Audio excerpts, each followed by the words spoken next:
Assalamualaikum warahmatullahi wabarakatuh. Perkenalkan, kami dari kelompok 4 akan menjelaskan tentang hukum administrasi. Sebelum ke materi, kami akan memperkenalkan diri. Perkenalkan, saya Firia Hanusa Amalia, NPM 241000191. Saya Keisha Nur Nadmi dengan NPM 166. Saya Alina Talita Arifin dengan NPM 165. Saya Nendang Setiawan dengan NPM 170. Hukum administrasi adalah cabang hukum yang mengatur mengenai hubungan antara pihak pemerintah, baik lembaga maupun pejabat administrasi negara, dengan masyarakat, serta pengawasan terhadap tindakan administrasi yang dilakukan oleh pihak pemerintahan. Secara umum, hukum administrasi memfokuskan pada aspek-aspek administratif, seperti izin, kebijakan, peraturan, dan tindakan pemerintahan yang bersifat administratif. Selanjutnya ada ruang lingkup. Ruang lingkup hukum administrasi meliputi beberapa aspek, diantaranya yang pertama ada tindakan administrasi negara, meliputi kebijakan, keputusan, dan tindakan yang diambil oleh lembaga atau pejabat pemerintah untuk mengatur dan melayani kepentingan umum. Yang kedua ada proses administrasi negara. Proses administratif yang dijalankan dalam penyelenggaraan pemerintahan yang mencakup penerbitan izin, pelayanan publik, serta pembuatan peraturan. Yang ketiga, ada pengawasan administrasi negara, mencakup kontrol dan evaluasi terhadap kegiatan administrasi pemerintah agar sesuai dengan hukum yang berlaku. Yang keempat ada sengketa administrasi, konflik atau perselisihan yang timbul akibat tindakan atau kebijakan administrasi negara yang merugikan individu atau kelompok masyarakat, yang biasanya diselesaikan melalui jalur peradilan administrasi.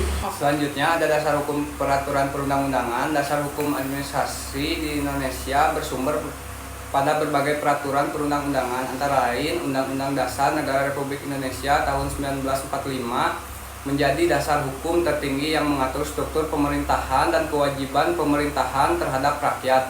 2. Undang-Undang Nomor 30 Tahun 2014 administrasi pemerintahan menjadi pedoman dalam penyelenggaraan administrasi negara yang baik.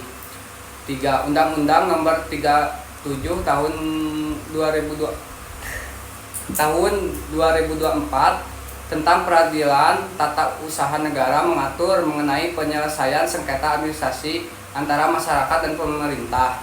4. Peraturan Presiden, Perpres, dan peraturan menteri mengatur tentang kebijakan administrasi lebih lanjut berbagai sektor pemerintahan. Selanjutnya ada kodifikasi atau di luar kodifikasi. Kodifikasi adalah proses penggumpalan dan peraturan-peraturan perundang-undangan dalam bentuk yang sistematis di Indonesia. Hukum administrasi negara tidak sepenuhnya terkodifikasi, meskipun ada beberapa aturan yang bersifat kodifikasi seperti Undang-Undang Nomor 30 Tahun 2014 tentang administrasi pemerintahan. Beberapa hukum administrasi di Indonesia masih tersebar dalam beberapa undang-undang sektoral seperti hukum administrasi kepegawaian, administrasi pertahanan, atau administrasi pemerintahan daerah. Selanjutnya ada asas-asas yang berlaku dalam hukum administrasi, yaitu pertama ada asas legalitas yang artinya setiap tindakan administrasi harus berdasarkan pada hukum. Yang kedua ada asas keseimbangan yang artinya pengaturan antara kepentingan pemerintah dan hak-hak masyarakat harus seimbang. Yang ketiga ada asas kepastian hukum, yaitu proses administrasi negara harus dilakukan dengan jelas, terbuka, dan tanpa diskriminasi. Yang keempat ada asas profesionalitas yang artinya pejabat administrasi negara harus menjalankan tugasnya dengan kecakapan dan berdasarkan etika yang baik. Kemudian ada beberapa konsep hukum lain, antara lainnya yang pertama ada hukum orang, yaitu berhubungan dengan hak dan kewajiban individu dalam berhubungan dengan pemerintah. Yang kedua ada hukum benda, yang artinya berkaitan dengan pengaturan mengenai kepemilikan dan penggunaan. Yang ketiga ada hukum perikatan, yang mengatur kontrak atau perjanjian antara pihak pemerintah dan masyarakat. Yang keempat ada hukum perkawinan, yaitu meskipun tidak secara langsung, hukum administrasi juga berhubungan dengan pencatatan pernikahan dan status pernikahan dalam administrasi negara. Yang terakhir ada pembaharuan. Pembaharuan hukum administrasi berfokus pada penyempurnaan sistem hukum yang ada agar lebih responsif terhadap pembaharuan kebutuhan masyarakat dan perkembangan teknologi. Beberapa upaya pembaharuan yang sering dilakukan antara lain reformasi administrasi negara, penataan sistem administrasi negara agar lebih efisien, transparan, dan akuntabel. Penyederhanaan prosedur mengurangi birokrasi yang berbelit-belit dalam penggunaan izin atau pelayanan lainnya. Sekian presentasi dari kami. Mohon maaf bila ada kesalahan kata. Wassalamualaikum warahmatullahi wabarakatuh.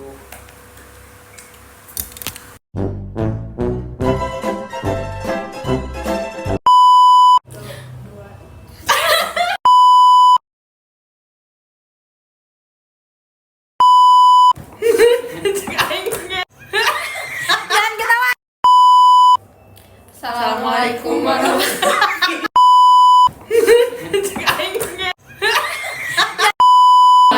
warahmatullahi wabarakatuh.